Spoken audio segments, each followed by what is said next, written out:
Esse trabalho foi realizado durante a minha graduação, sob orientação do professor Dr. Everton Tito Pedroso, e eu vou usar esse trabalho como uma parte da minha dissertação de mestrado, né, sob orientação do professor Dr. Kleber Del Claro, né, e com orientação do Everton Tiso. Bom, primeiro, o cuidado parental é um mecanismo que é caracterizado por um conjunto de comportamentos realizados pelos indivíduos parentais de forma a aumentar o seu fitness, né, sua aptidão. E ele faz isso garantindo a sobrevivência, né, uma maior sobrevivência da prole. E esse mecanismo ele se caracteriza por comportamentos como a construção de ninhos, proteção dos filhotes, alimentação dos filhotes, né, entre outros comportamentos. Só que esse mecanismo ele é muito custoso, ele gasta muita energia. Então ele é um resultado de um trade-off entre o número de filhotes produzidos e a chance de sobrevivência dos filhotes, a probabilidade de sobrevivência, né? Em que algumas espécies elas produzem um número reduzido de filhotes e assim elas garantem uma maior probabilidade de sobrevivência desses poucos filhotes. O cuidado paternal ele é um comportamento, então, quando o macho cuida dos seus filhotes, né? E ele é uma relação, né, ele surge da relação entre a certeza de paternidade e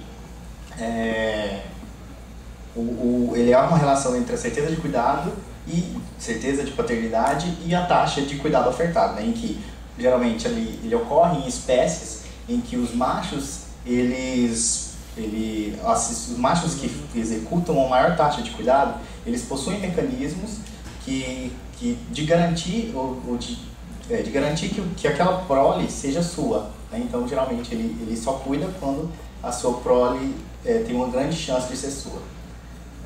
E o cuidado biparental ele é o resultado de uma diluição de esforços, né? De uma combinação de cuidado dos dois indivíduos parentais, e isso gera benefícios individuais e ao casal, né? E benefícios diretos e indiretos, assim. E como foi visto nesse trabalho, que foi feito com besouros Micróforos orbicolis, que são esses besouros aqui, eles realizam cuidado biparental e os autores perceberam que os dois indivíduos, eles compensam a falta de cuidado ou a diminuição do cuidado do parceiro, né? Aqui eu mostrando que quando um diminui, né, o parceiro aumenta o cuidado. Aqui os dois estão aumentando, né, compensando o cuidado. Então, no meu trabalho, eu analisei o cuidado paternal na espécie de Pseudoescorpião social Paratheminoides nidificator, e em colônias experimentais. Aqui a gente tem uma foto, né, de uma colônia desses bichos, e aqui então um indivíduo adulto.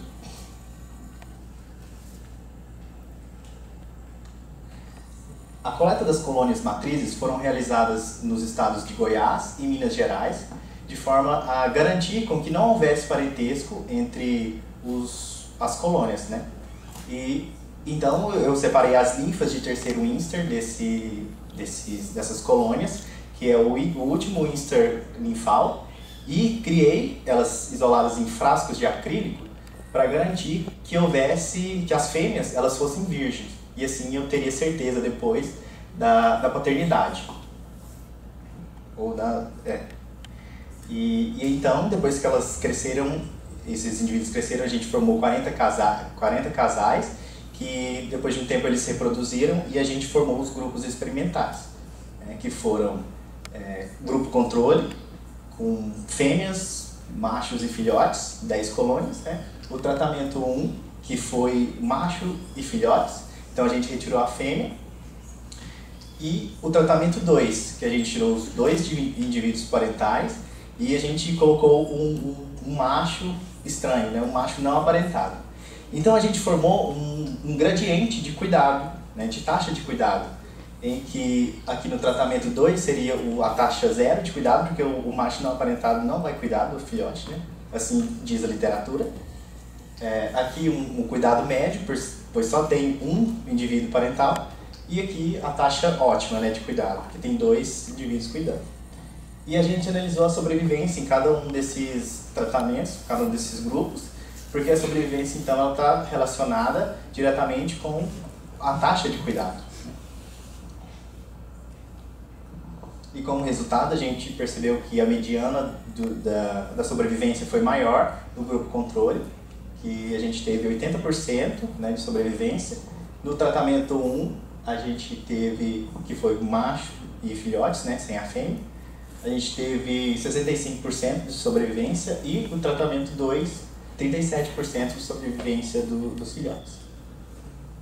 A gente percebeu que os filhotes, eles tiveram acesso prioritário ao alimento, né, apenas nos grupos controle e tratamento 1, que era quando os indivíduos eram aparentados, né, e acontecia da seguinte forma: os adultos caçavam a presa, e após abater a presa, eles ofertavam para os filhotes. Os filhotes se aproximavam, né, e se alimentavam antes de que os machos, ou antes dos adultos se alimentarem.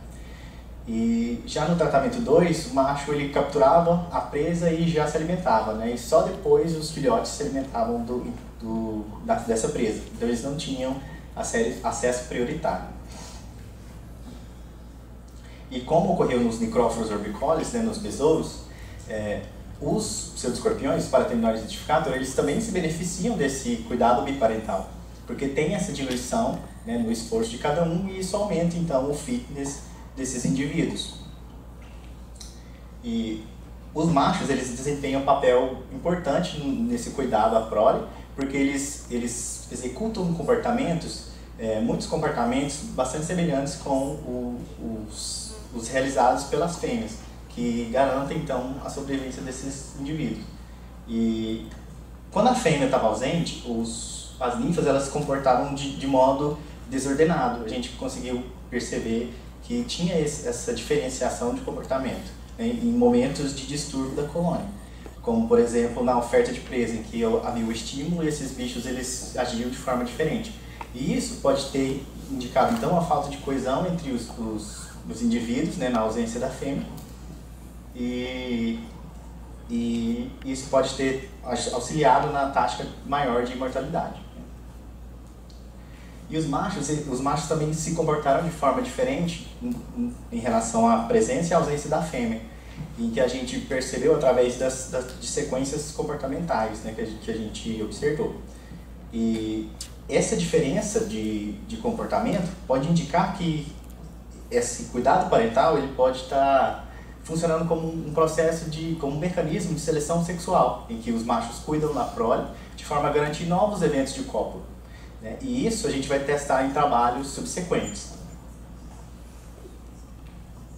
E eu gostaria de agradecer à UAG, a Universidade Estadual de Goiás, que foi onde eu realizei a minha graduação, ao CNPq pelo fomento, ao LECA, que é o Laboratório de Ecologia Comportamental de Aracnídeos, que foi onde eu realizei esse trabalho, e a organização do evento. E é isso. Obrigado.